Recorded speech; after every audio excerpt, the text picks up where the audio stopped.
perlu pendalaman-pendalaman. Sebagaimana yang saya baca di media massa dan juga yang saya tonton di media elektronik, bahwa dugaan pasal sangkaan yang dikenakan kepada calon Kapolri adalah gratifikasi. Sebagaimana kita ketahui bahwa gratifikasi ini adalah suatu janji atau hadiah. Berarti ada pemberi dan ada penerima. Katakanlah penerimanya itu calon Kapolri. Pertanyaan saya adalah, siapa pemberinya? Mungkin saudara masih ingat kira-kira siapa yang kira-kira yang memberi terhadap itu. Terus yang kedua, berdasarkan juga yang saya tahu dari media massa, bahwa kejadiannya itu adalah tahun 2004, sekitar 2006.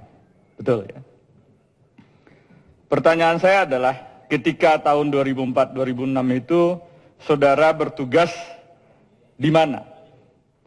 Apakah tugas saudara tersebut berhubungan dengan masyarakat atau bagaimana? Sebab yang saya tahu adalah bahwa ketika itu yang saya dengar saudara tidak ada berhubungan dengan masyarakat. Saudara adalah pembinaan SDM atau apa? Berarti berhubungannya dengan sesama teman, sesama kepolisian. Menurut pendapat saya ini perlu saudara jelaskan dengan sejelas-jelasnya, bahwa dari sanalah kelihatannya pasal gratifikasi itu ada apa tidak. Siapa pemberinya, siapa penerimanya. Dan kalau pemberinya itu berarti dari luar. Ya, apakah karena pekerjaan saudara tersebut, saudara berhubungan dengan masyarakat? Yang kedua, pertanyaan saya adalah tentang surat yang saudara sampaikan dan perlihatkan pada kami semua tentang surat pemberitahuan dari instansi Bareskrim. Apakah surat itu pernah dicabut apa tidak oleh instansi kepolisian? Kalau surat tersebut tidak pernah dicabut, berarti benar pendapat saudara bahwa surat tersebut adalah masih berlaku sampai sekarang dan mempunyai kekuatan hukum.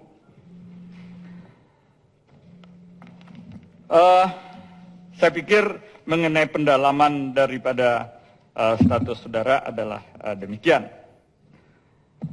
Sedikit saya sampaikan berdasarkan hasil reses kami Komisi 3 ke Sulawesi Utara. Ini pendapat saudara. Berdasarkan penjelasan dari Kapolda setempat, bahwa di Sulawesi Utara itu ada 5 kabupaten yang punya 1 Kapolres. Hanya 1 Kapolres.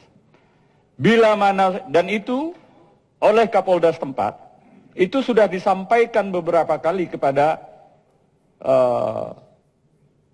kepolisian, Mabes Polri. Tetapi sampai sekarang belum ada tindak lanjutnya. Di sisi lain, menurut pandangan kami, bahwa kondisi-kondisi karena Sulawesi Utara tersebut adalah berbatasan dan sangat rawan kejahatan, dan perlu suatu gerak cepat tentang pengamanan daerah setempat. Menurut pendapat saya itu perlu segera kabupaten-kabupaten yang belum ada Kapolresnya tersebut dilengkapi Kapolresnya. Masa 1 kabupaten hanya dipimpin oleh Kapolsek saja. Yang kedua adalah hasil reses kami juga di daerah pemilihan kami Sumatera Barat, bahwa sekarang narkoba ini luar biasa banyak. Sudah menyentuh kepada level yang sangat kita iba mendengarnya, SMP. Dan akhir-akhir ini kita juga tahu bahwa ada target-target dari kepada pemakai. Kenapa pemakainya? Pemakai itu menurut pendapat saya adalah korban. Justru pengedar-pengedar, produsen-produsen narkoba tersebutlah yang perlu, apa kalau istilah saudara tadi dilihat dari visi misinya itu ditandaskan, dihanguskan, apa-apalah istilahnya. Nah, bila mana saudara jadi Kapolri, dan ini sudah sangat luar biasa. Dan kedua, yang kelihatan secara kasat-kasat mata, banyak sekali sekarang lalu lintas yang sangat berani melawan arus. Kalau kita pagi-pagi jalan, itu jalan yang sebelah kanannya yang orang seharusnya dipergunakan untuk kiri itu apa. Dan saya lihat tidak ada polisi lalu lintas. Dan berbeda sekali kalau kita pergi keluar, luar biasa kalau ngelihat polisi di jalan itu, ketakutannya kita luar biasa. Nah, bagaimana langkah-langkah yang saudara lakukan bila mana saudara menjadi Kapolri? Terima kasih. Wabillahi taufiq wal hidayah. Assalamualaikum warahmatullahi wabarakatuh. Kasus-kasus. Komitmen saya untuk melakukan good governance telah tertuang di dalam program prioritas keempat, yaitu mendukung tata kelola pemerintah yang baik dan bersih serta bebas dari praktek koruptif. Mengenai hal-hal yang berkaitan dengan pelanggaran HAM, perjudian, narkotika, korupsi, teroris, dan semua jenis kejahatan dan perbuatan tercela telah kami masukkan ke dalam program prioritas Polri ke depan, antara lain dengan membentuk Satgasus Tumpas Terorisme, Basmi Narkoba, Perjudian, dan Polri Bersih. Polsek hanya membawahi 2 kabupaten, maksudnya Polres membawahi 2 kabupaten, bagaimana ke depan? Untuk mengatasi kekurangan Polres dan Polsek, maka Polri akan menginventarisasi kembali dan mengkaji terhadap pembentukan Polres dan Polsek yang baru. Namun demikian, yang akan kami lakukan adalah dengan membentuk Satgas untuk menggelar kekuatan Polri di sentra-sentra kegiatan masyarakat dengan cara BKO, perbantuan kekuatan untuk pelaksanaan patroli dan penjagaan. Patroli yang dilaksanakan dalam skala yang besar akan dapat menutup kebutuhan kehadiran personel tersebut sesuai dengan luas dan kerawanan daerah. Yang berikutnya, Polri sering melakukan kriminalisasi. Di dalam program prioritas yang telah saya paparkan terdapat satu program, yaitu pelayanan prima kepolisian. Dengan kegiatan antara lain melakukan pembenahan terhadap fungsi reserse dalam melaksanakan proses penyelidikan dan penyidikan tindak pidana. Antara lain dengan melakukan kegiatan penyempurnaan standar operasional prosedur, kemudian mensosialisasikannya dan menerapkannya.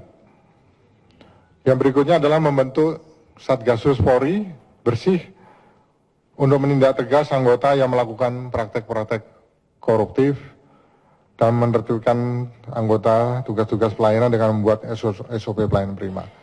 Seperti anggota-anggota yang pungli di pinggir jalan, baik itu di tol, di manapun juga. Anggota-anggota yang menyalahgunakan untuk kegiatan pengawalan dan sebagainya. Yang berikutnya adalah penguatan fungsi pengawasan penyidikan atau wasidik, serta menindaklanjuti setiap pengaduan masyarakat dengan mengedepankan pelayanan prima.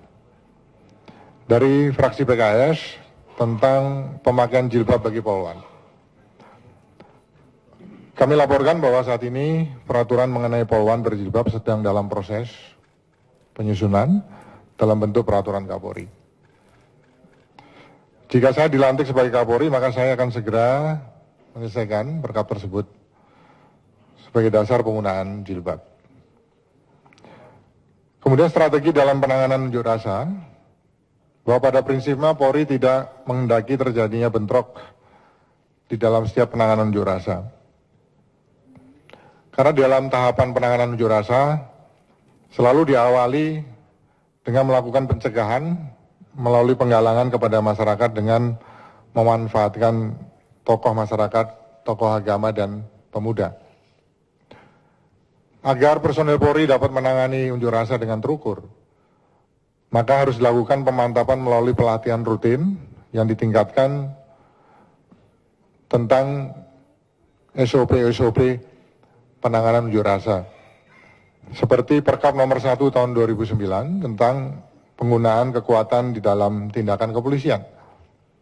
Yang kedua, Perkap nomor 8 tahun 2010 tentang lintas ganti huru hara yang membagi menjadi 3 zona pengamanan yang didasarkan pada tindakan massa pengunjuk rasa, yaitu zona hijau, zona kuning, dan zona merah.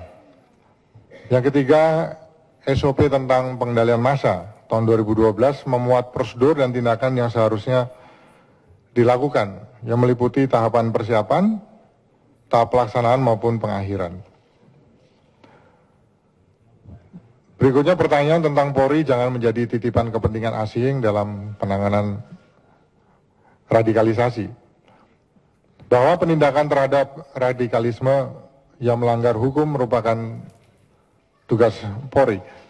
Namun yang lebih utama saat ini adalah melakukan program deradikalisasi yang bersinergi dengan BNPT atau Badan Nasional Penanggulangan Teroris dan TNI, serta memanfaatkan potensi tokoh masyarakat, tokoh agama, dan tokoh pemuda. Negara Indonesia adalah negara yang berdaulat. Dalam penindakan terhadap pelanggaran apapun, kita tetap berpegang pada ketentuan hukum, bukan memanfaatkan kekuatan asing. Oleh karenanya, untuk mencegah radikalisme tersebut, Polri selalu bekerjasama dengan stakeholder terkait untuk melakukan program pendekatan melalui pendidikan, program di bidang kesehatan maupun kesejahteraan. Dari fraksi P3, yang pertama pertanyaan tentang tindakan yang dilakukan apabila menjadi Kapolri dengan penetapan sebagai tersangka. Bahwa penetapan tersangka yang dikenakan kepada saya adalah tidak sesuai dengan prosedur hukum yang berlaku, dalam hal ini adalah pasal 184 KUHP, di mana di dalam tahapannya pemeriksaan terhadap saksi dan tersangka belum dilaksanakan,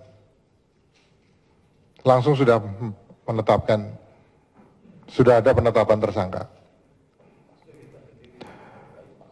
Dengan demikian KPK telah mengabaikan azas praduga tidak bersalah yang tentunya dapat membentuk opini masyarakat bahwa saya sudah bersalah.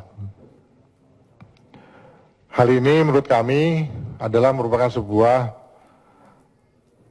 bentuk pembunuhan karakter atau karakter assassination dan pengadilan oleh media massa atau trial by the press. Selain itu, sampai dengan saat ini saya belum pernah diminta keterangan oleh pihak KPK sehingga saya belum mengetahui secara pasti atas dugaan tindak pidana yang dipersangkakan. Penetapan status tersangka terhadap saya ini tidak, kalau menurut kami cukup janggal karena bertepatan dengan saya diajukan sebagai calon Kapolri dan bertepatan juga atau berbarengan dengan saya harus melaksanakan fit and proper test di DPR RI. Yang ketiga juga bahwa yang terkait dengan kasus penetapan tersangka ini sudah ditangani oleh Bareskrim Polri dan telah mempunyai kekuatan hukum yang tetap sebagaimana yang telah kami sampaikan tadi. Sudah ada surat klarifikasi dari Bareskrim Polri yang juga mempunyai kekuatan hukum yang tetap dari lembaga penegak hukum yang formal. Tentu dengan adanya kondisi seperti ini, maka saya merasa bahwa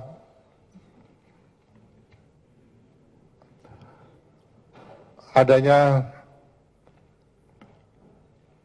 hal yang sangat mengganggu terhadap kehormatan saya secara pribadi.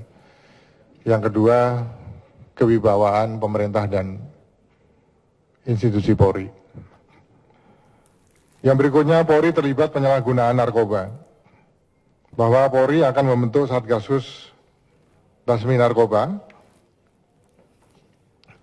Setiap anggota Polri akan membuat surat pernyataan kesediaan untuk diberhentikan apabila terlibat dalam kasus penyalahgunaan narkoba.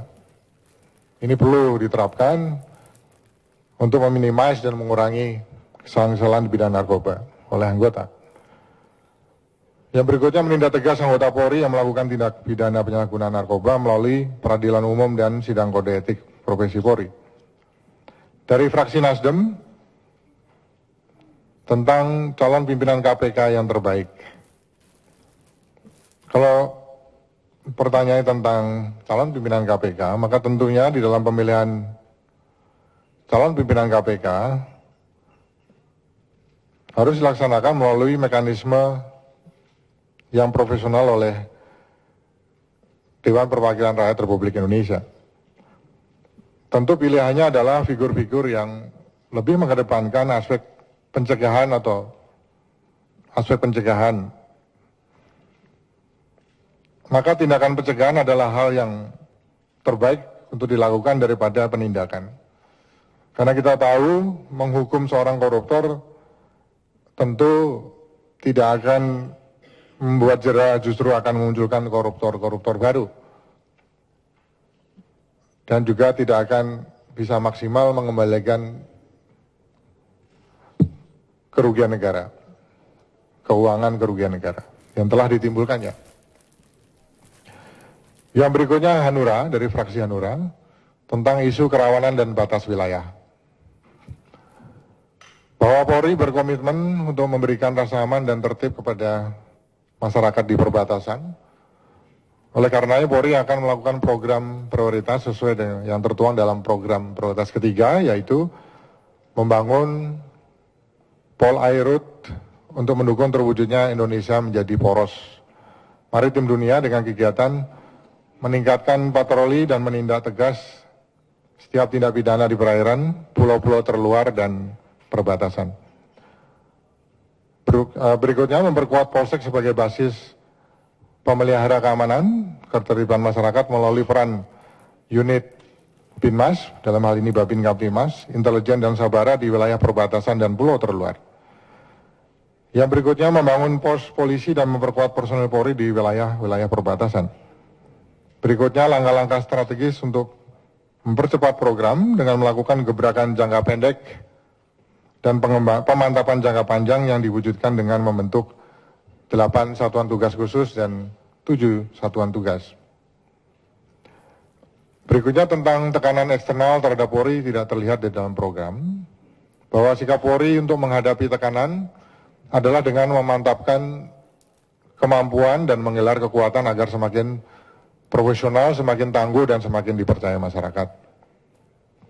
Untuk itu, setiap anggota Polri di dalam melaksanakan tugasnya harus mempunyai kompetensi yang baik, bermoral, dan didorong oleh kepemimpinan yang kuat, sehingga intervensi-intervensi tersebut dapat dieliminasi dengan baik. Bapak-bapak dan ibu-ibu anggota Dewan Perwakilan Rakyat sekalian yang kami sangat muliakan, terhadap hal-hal lain yang berupa saran dan masukan, akan kami jadikan sebagai bahan masukan ke dalam program prioritas yang akan kami sempurnakan.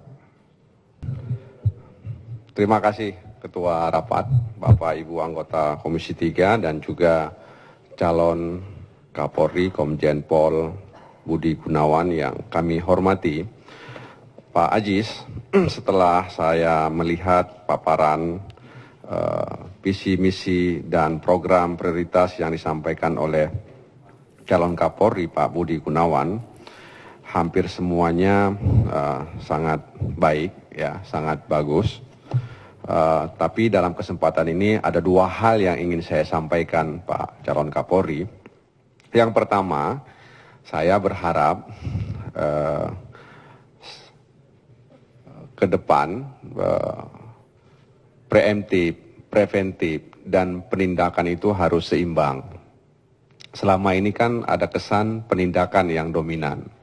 Sementara preemptif dan preventif itu sepertinya diabaikan. Padahal menurut saya itu tidak kalah jauh penting dibandingkan dengan penindakan. Sehingga dalam penindakan ini juga tidak kita pungkiri terjadi penyalahgunaan kekuasaan, penyalahgunaan kewenangan. Dan disitulah kemudian muncul problematika di tubuh kepolisian. Nah, itu hal yang barangkali perlu Pak Budi Gunawan pikirkan ya ketika nanti menjadi Kapolri. Yang kedua, selama ini karena Pak Budi juga sering mengikuti rapat-rapat Kapolri dengan Komisi 3, sering sekali rapat-rapat Kapolri dengan Komisi 3 itu kan gelondongan, ya. artinya semua perwira tinggi dibawa, hadir kemari. Setelah itu tidak ada lagi rapat dengan kepolisian. Nah, saya berharap Pak Kapolri ke depan, Pak Budi Gunawan, insya Allah jadi Kapolri, punya inisiatif ya, agar fungsi-fungsi yang ada di kepolisian itu kemudian bisa hadir di sini untuk kemudian menjelaskan kepada kami dan juga kepada masyarakat Indonesia bahwa program-program prioritas itu memang sedang dan terus akan dijalankan. Ya, jadi selama masa sidang misalnya setelah dengan Kapolri nanti ada Baharkam datang, ada Barreskrim datang, ya, kemudian ada Lemdikpol datang. Kami selama ini agak gelap dengan semua hal itu, karena kan ketika dengan Kapolri hanya semua secara umum disampaikan. Ya, tapi kita tahu bagaimana Lemdikpol ke depan, ya, apa program prioritasnya, bagaimana pendanaannya, bagaimana pengawasannya, juga Baharkam seperti apa dan lain sebagainya. Saya berharap agar ketika Pak Budi Gunawan menjadi Kapolri punya inisiatif untuk melakukan hal itu, sehingga jelas bahwa program-program prioritas yang sudah dicanangkan di dalam paper ini, walaupun masa waktunya sedikit singkat, ya, 2015-2017, kita harapkan tampak nyata di tengah-tengah masyarakat. Dan yang paling terakhir yang ingin saya sampaikan, ya tentu hal ini terkait dengan status yang disandang oleh Pak Budi Gunawan. Saya pribadi dan barangkali juga seluruh teman-teman di Komisi 3 ini berharap, insya Allah kelak kalau menjadi Kapolri, status itu tidak menjadi beban bagi Bapak untuk merealisasikan apa yang ada dalam paper ini. Kami akan memberikan dukungan dan mudah-mudahan semua itu tidak menjadi hambatan. Terima kasih Pak Aziz. Billahi taufiq wal hidayah. Wassalamualaikum warahmatullahi wabarakatuh. Salam warahmatullahi wabarakatuh. Saya minta, ini kan kita sepakat tadi ya, supaya kita nggak berulang kembali nih. Saya silakan Pak Hadi dari Gerindra. Terima kasih Ketua. Yang terhormat Bapak Komjen Budi Gunawan, calon Kapolri, dan juga Bapak Ibu sekalian anggota Komisi 3. Isu tentang Polri adalah isu yang sangat menarik, bahkan mungkin sangat seksi. Semuanya perhatiannya adalah kepada pihak kepolisian. Ada satu hal di sini bahwa polisi, karena melihat demikian polisi itu menjadi perhatian dan melihat kondisi negara kita saat ini, ada yang mengatakan negara kita ini hidup di dua zaman.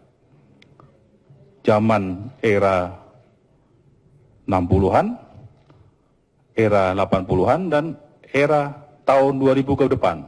Artinya polisi dalam hal ini harus mampu melihat bahwa di mana letak polisi saat ini.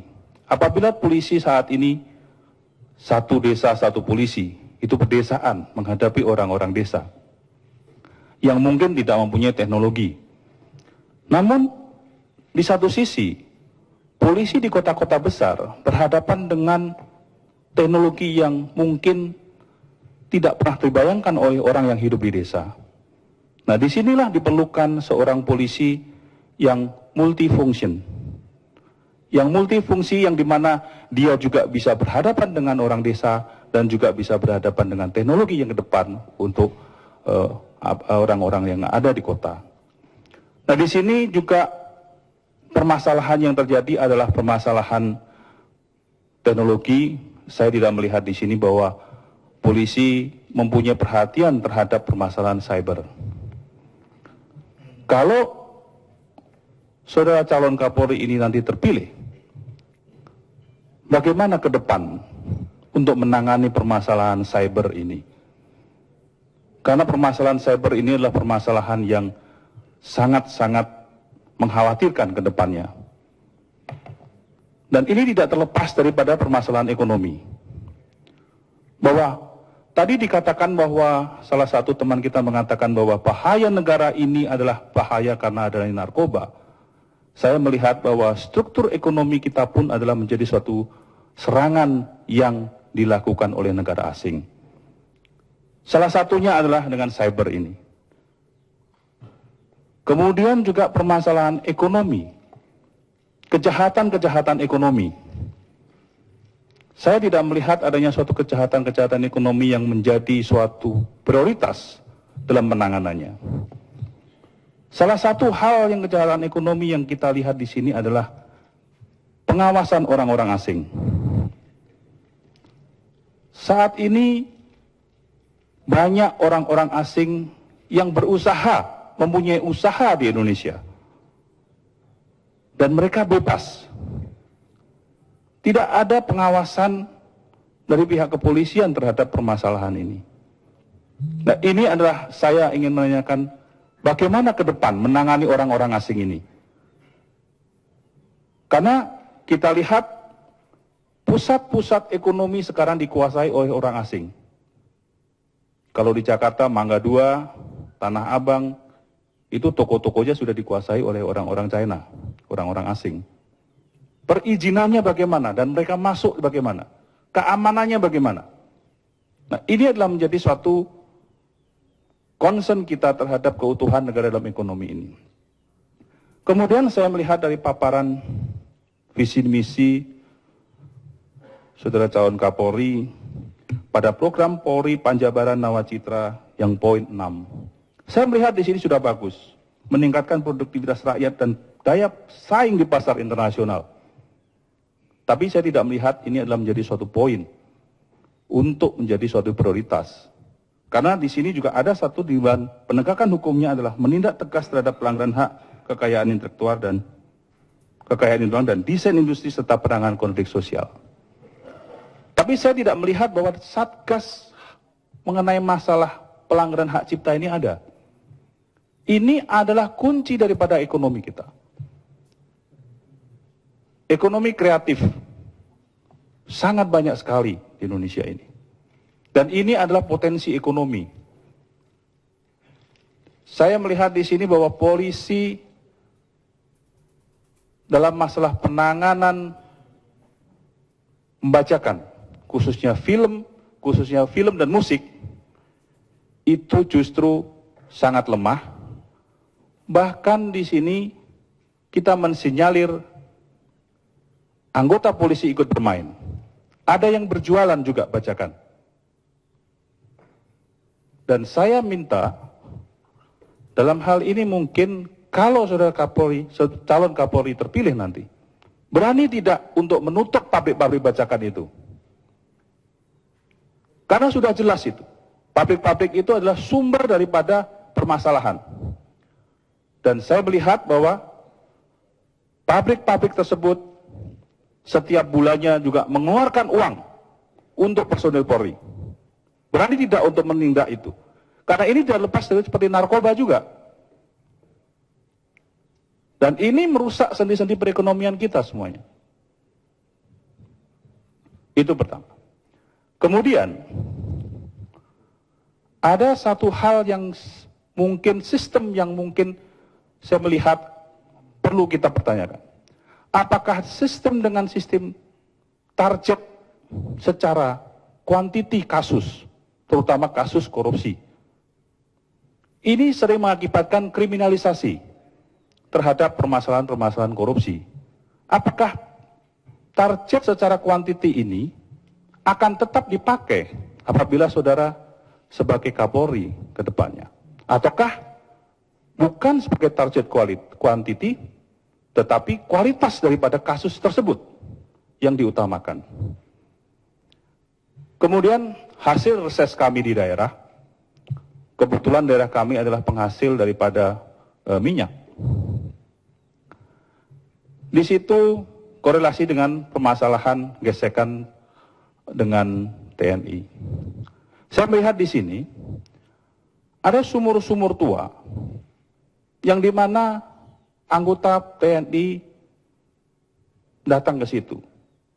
Nah, bagaimana menangani permasalahan-permasalahan yang demikian ini yang kemungkinan akan bisa terjadi? Karena bagaimanapun juga polisi adalah sebagai penegak hukum. Apakah hal tersebut menjadi hal yang ada suatu komunikasi antara pihak TNI dan Polri? Saya kira